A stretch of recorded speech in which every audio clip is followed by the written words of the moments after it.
So you study music and psychology of music. I think it might be good to start out with a definition of what music is. Of course, definitions are tough. I mean, if you want to define a chair, you could say a chair is four legs, the thing you sit on, but that's also the definition of a horse. So for the sake of just a conversational definition, how would you define music? Yeah, well, as you note, it's a pretty challenging thing to define. I tend to think of it as organized sound. So it can really be fairly simple, kind of repetitive sequences of some sound, basic rhythms, or, it can be full-on complex symphonies and what have you. But it's really ways of, organizing our auditory environments. That makes sense, yeah.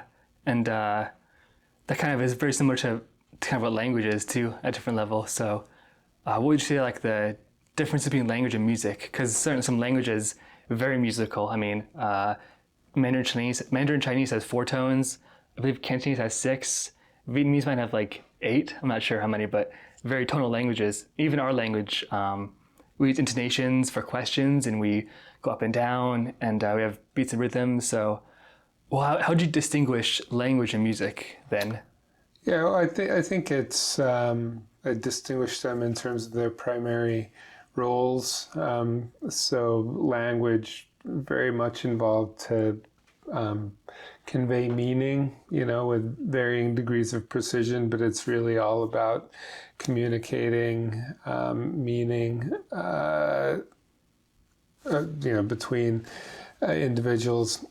And it's not to say that music doesn't have meaning, but I think most people regard music as having emotional meaning, or it can also serve in social contexts to help with social bonding, or things like that. So it's meaningful in that regard.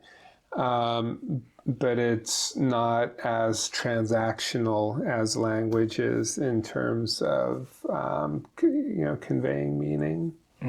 So it sounds like the intended meaning behind it is kind of what distinguishes them, whereas music is kind of like this, as Steven Pinker said, like auditory cheesecake, whereas language can be more of like a very functional thing like this right now. Yeah, exactly. I mean, you can, with language, you can say, I need to go to the store and, buy some eggs and milk. Very easy to do that, very concisely and compactly. One would really struggle to do that through music. True. Unless you're singing some ancient epic like in Greece, singing the Fall of Troy. Right. But yeah.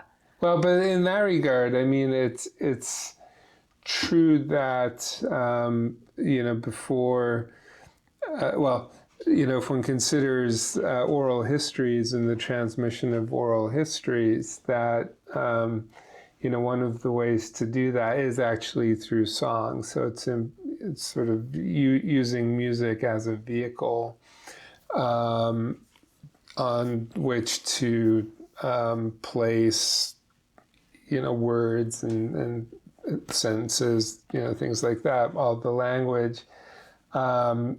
And where the music may actually help with the memory for what one is trying to communicate linguistically.